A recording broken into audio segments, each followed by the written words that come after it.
Salut les amis, aujourd'hui After Zap Image numéro 766, on débute évidemment avec le grand jour pour le Paris Saint-Germain et plus généralement le football français, finale de la Champions League ce soir à 21 h du côté de Lisbonne. Le Paris Saint-Germain affronte un ogre européen, le Bayern Munich. On rappelle que l'événement est diffusé sur TF1. On continue avec une carte d'Europe des vainqueurs de la Champions League, puisqu'à l'heure actuelle, on n'a qu'un représentant en France qui a remporté la Champions League, on le sait tous, c'est l'Olympique de Marseille. Peut-être que ce soir, aux alentours de 23 h, on aura donc un deuxième représentant avec le Paris Saint-Germain. En tout cas, à l'heure actuelle, le championnat de France n'a remporté, en tout cas les équipes françaises n'ont remporté qu'une seule Ligue des Champions, comme par exemple le championnat écossais avec le Celtic, le championnat serbe avec l'Étoile Rouge de Belgrade, ou encore le championnat roumain avec le Steaua Bucarest. On continue avec les banderoles du Cup, le collectif Ultra Paris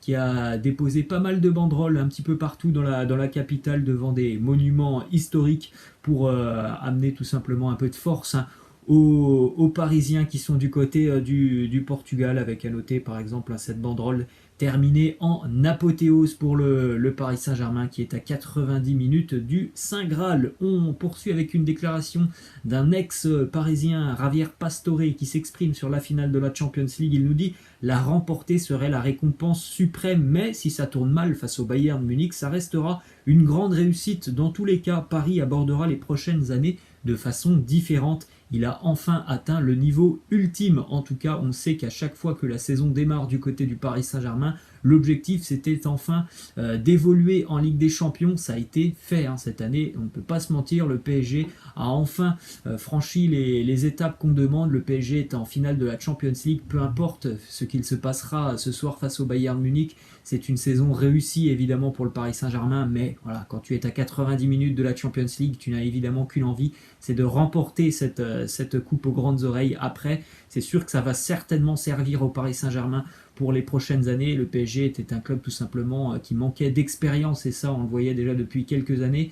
Peut-être que vraiment ce tournoi, ce Final 8 va enfin servir au groupe parisien pour les prochaines années, pour enfin trouver une certaine forme de régularité dans les prochaines éditions de la Champions League. On poursuit avec une déclaration de Neymar qui nous dit: gagner la Ligue des Champions c'est très spécial, je le sais, mais la gagner avec le Paris Saint-Germain, ça le serait encore plus, car ça serait tout simplement entrer dans l'histoire, et c'est exactement ce que je suis venu faire ici. Neymar est venu à Paris pour être le patron de l'équipe, et il est venu aussi pour remporter la coupe aux grandes oreilles.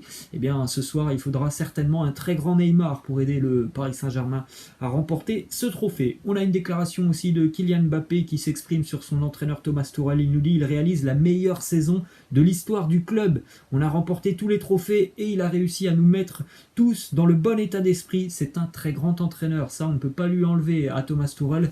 Jusqu'à l'heure actuelle, il a remporté tous les trophées possibles avec le Paris Saint-Germain, même si on peut des fois se poser des questions sur ses choix. En tout cas, on voit bien qu'il y a eu un changement radical du côté de Paris en termes d'état d'esprit depuis le match retour face au Borussia Dortmund. Là, on voit une équipe qui joue collectivement. Les individualités sont laissées de côté, ou en tout cas les individualités sont tout simplement faites pour le collectif, et ça c'est une évidemment très bonne nouvelle pour le Paris Saint-Germain. On continue avec une déclaration de Benjamin Pavard qui nous dit: je ne suis pas à 100%, le staff a été très impressionné que j'ai autant d'avance sur ma rééducation, il faudra voir avec le coach, je suis disponible, que je sois remplaçant ou titulaire, je suis à la disposition du coach, je me donnerai à fond comme je l'ai toujours fait pour le Bayern Munich. On verra ce soir, ça sera peut-être un peu court pour Benjamin Pavard d'être titulaire ce soir. Ensuite, une info qui concerne le Paris Saint-Germain. On avait encore quelques doutes sur la présence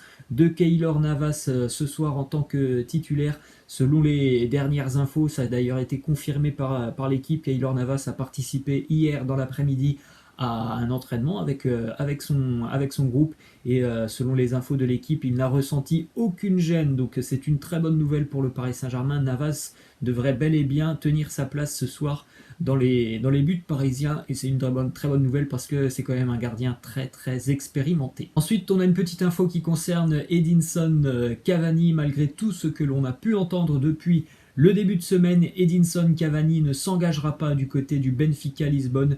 Le club portugais a informé l'Uruguayen que tout simplement ils ne sont pas en mesure de s'aligner sur ses exigences salariales. Ensuite, direction l'Espagne pour une petite info du côté de l'Atlético Madrid. On sait que Chelsea cherche un gardien. Les Blues de Chelsea se sont renseignés auprès de l'Atlético Madrid par rapport à Jan Oblak. Bon, l'Atlético ne négociera avec aucun club pour Jan Oblak, qui est certainement l'un des meilleurs gardiens au monde.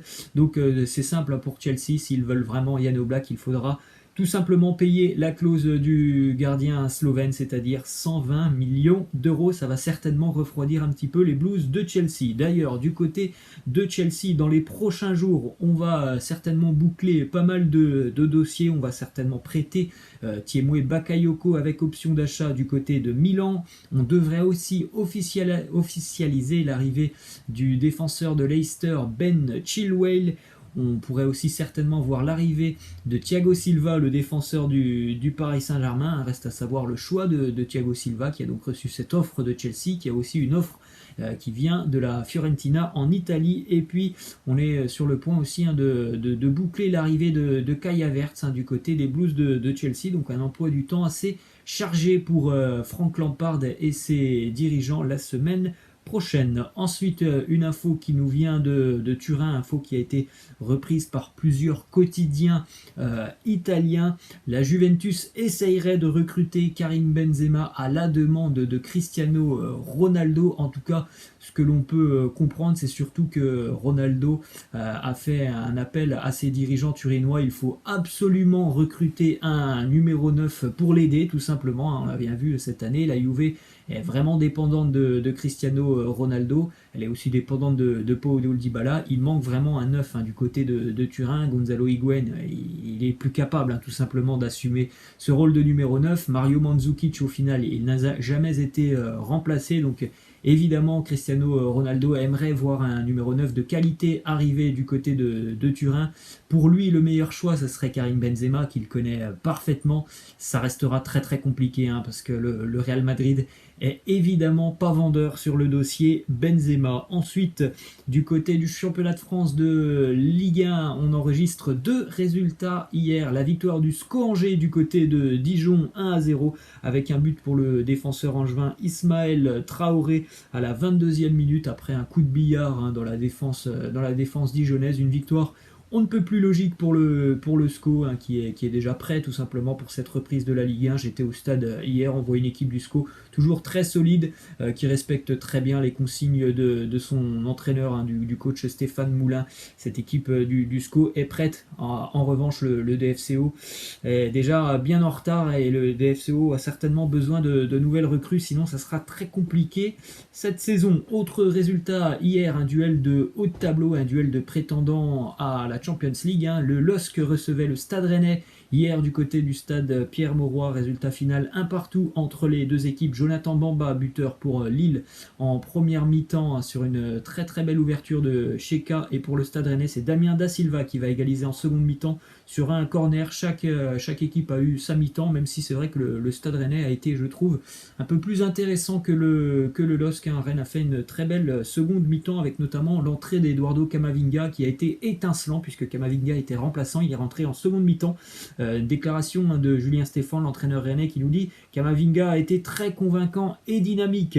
Il nous a fait beaucoup de bien. On connaît son potentiel et sa marge de progression. » On continue justement avec le buteur rennais Damien Da Silva, une petite statistique assez intéressante sur lui qui a marqué 7 buts en Ligue 1 depuis la saison 2017-2018, 7 buts à la suite d'un corner. Souvent il est bien placé dans la surface et il a un très très bon timing au niveau de la détente. Donc hier il a encore frappé sur corner le défenseur breton. On continue avec une info mercato du côté de Lille, puisque le LOSC et les Gunners se sont enfin tombés d'accord pour le défenseur brésilien Gabriel. On parle d'une offre d'Arsenal de 30 millions d'euros. Donc Gabriel devrait s'engager officiellement avec les Gunners dans les tout prochains jours. Direction la Ligue 2 maintenant, avec du côté de Toulouse, la reprise du championnat s'est mal passée pour les Toulousains puisque le TFC a été battu hier dans l'après-midi par un promu, par Dunkerque 1-0, une victoire d'ailleurs méritée pour les hommes du Nord. Le TFC n'a plus gagné un match de football depuis le 30 octobre 2019. Ça fait quasiment 10 mois que Toulouse n'a plus gagné un match de football. D'ailleurs, le TFC n'a même pas remporté un match amical cet été. Ensuite, une image assez drôle sur le maillot du Toulouse Football Club. C'était hier lors des interviews d'après-match. Regardez l'écusson du Toulouse Football Club qui a été brodé à l'envers. Quand tout va mal, vraiment du côté du TFC. L'écusson qui est brodé à l'envers. Ensuite, on continue avec les résultats de cette première journée de Ligue 2. Donc la défaite de Toulouse à domicile face à Dunkerque. Dunkerque avait quand même une cote à 6 hier. À noter aussi la victoire de Niort du côté de Guingamp 1-0.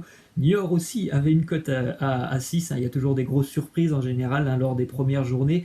La défaite d'Ajaccio aussi face à Châteauroux qui avait une très très belle cote à l'extérieur. Victoire d'Amiens face à Nancy 1-0. Défaite de la JOCR à domicile face à Sochaux 2-0. Défaite pour Chambly à domicile face au Paris FC. Match nul entre Clermont et Caen 0-0. Victoire de Rodez face à Grenoble 1-0. Et une belle impression faite aussi par le club de Valenciennes qui s'impose 3-0 face à Pau.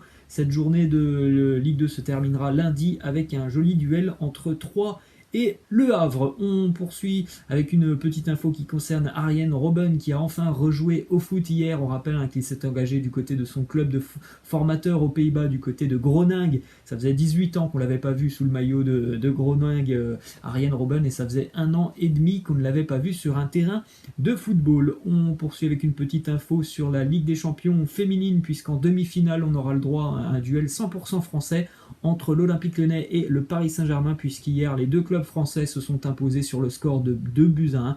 Respectivement, Lyon s'est imposé face au Bayern Munich 2-1, et pour le Paris Saint-Germain, c'est une victoire 2-1 face à Arsenal. Et on termine, les amis, avec la question de fin qui concerne ce duel entre le Paris Saint-Germain et le Bayern Munich. Laissez-moi en commentaire vos pronos pour cette finale de Champions League. Voilà les amis, c'est la fin.